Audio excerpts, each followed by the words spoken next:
ओम नमः शिवाय।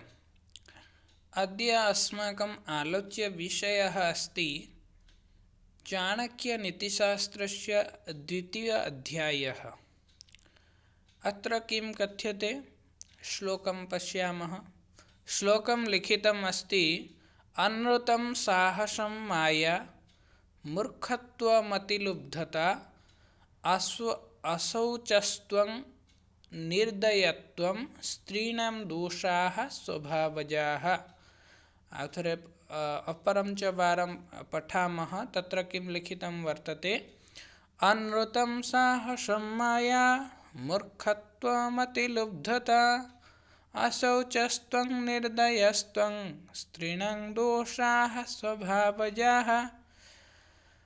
तक यहाँ पर क्या कहते हैं? झूठ बोलना, बिना सोचे समझे किसी कार्य को प्रारंभ कर देना, दुस्साहस कार्य करना, छल कपट करना, मूर्खतापूर्ण कार्य करना, लोभ करना, अपवित्र रहना और निर्दयता, ये स्त्रियों का स्वाभाविक दोष है। यहाँ पर किसी भी स्त्री के ऊपर आक्षेप नहीं किया जा रहा है।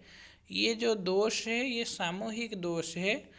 ऐसे मानते हैं चाणक्य ने कि वो कहते हैं कि संसार में जो भी स्त्रियां होते हैं उनमें प्राय ये गुण सामान्यतया रहता है, अर्थात सामान्य के हिसाब से ये गुण रहता है।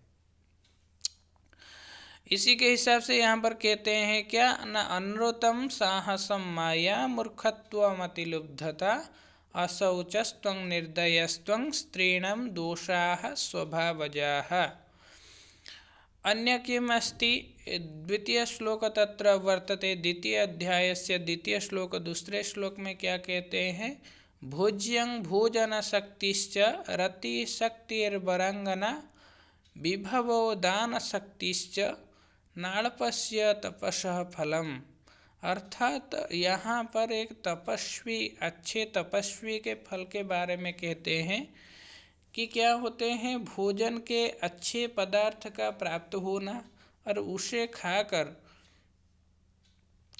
हजम करने की शक्ति होना, सुंदर स्त्री का मिलना और उसके उपभोग के लिए काम शक्ति के उत्पन्न होना, धन के साथ साथ दान देने की इच्छा भी होना, ये बात मनुष्य को किसी महान तपस्या के कारण मिलता है। अगर कोई भी व्यक्ति पूर्व जन्म में अच्छे तप किया होगा तो इस जन्म में ये सारे चीज़ उनको मिलता है।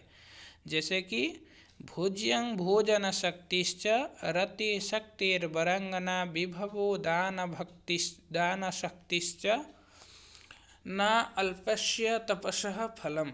अर्थात ये सब तपस्या के हेतु ही होता है। फिर हम तीसरे श्लोक में आएंगे। तीसरे श्लोक में क्या कहते हैं चाणक्य जी ने?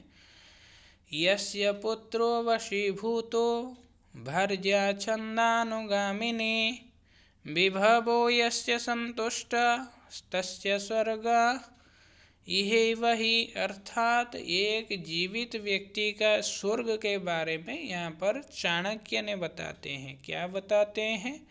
जिसके बेटा वश में रहता है, अर्थात यस्य पुत्र स्वस्य वशे एव तिष्ठति एवं च पत्नी पति इच्छा अनुरूपम कार्यं करोति। अर्थात यदि कस्य जनस्य पतिः अस्ति, कस्य जनस्य पत्नी अस्ति, सा पत्नी अपि पति अनुसारमेव कार्यं करोति तर्हि स जन सुखी अस्ति इति चाणक्यस्य अभिमतः अस्ति।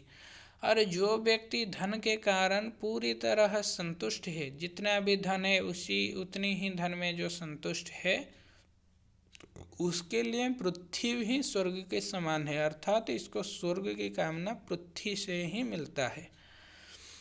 तो यहाँ पर क्या कहते हैं चाणक्य जी ने? यस्य पुत्रो वशीभूतो भर्या छंदानुगामिनी विभवे यस्य संतुष्टस्तस्य स्वर्ग इहैव हि। अनन्तरं च श्लोकं पश्यामः। तत्र चतुर्थ श्लोकः अस्ति। चतुर्थ श्लोक में क्या कहते हैं? ते पुत्राये पितुर्भक्ताः सपिता यस्तु पोषकः तन्मित्रं यस्य विश्वासः सा भार्या यत्र निवृत्तिः। तो यहाँ पर क्या कहते हैं, पुत्र उन्हें ही कहा जा सकता है जो पिता के भक्त होते हैं, अर्थात पितृभक्ताः पुत्राः स्मता, अर्थात पितृभक्ता सर्वे पुत्राः भवन्तु इति आशयः अत्रैव अस्ति। पिता भी वही है जो पुत्र का पालन पोषण करता है, अर्थात पिता को भी ये करना चाहिए कि वो भी बेटा का पालन पोषण करे। इसी प्रकार मित्र भी वही है जिस पर विश्वास किया जा सकता है, अर्थात कोई ऐसे मित्र होने चाहिए जो कि विश्वास के भाजन हो, ना कि इतना बहुत सारे मित्र हो जाते हैं उनमें से कोई भी विश्वास के योग्य ना रहे।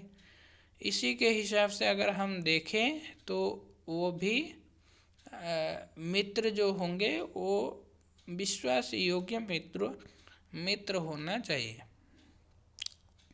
फिर लास्ट में क्या कहते हैं, भार्या अर्थात पत्नी भी वही है जिसके सुख की प्राप्ति होती है, जिससे सुख की प्राप्ति होती है, अर्थात यदि इसी प्रकार पति पत्नी पुत्र वगैरह मिल जाते हैं तो संसार में ही हमारा स्वर्ग बन जाता है। ओम नमः शिवाय।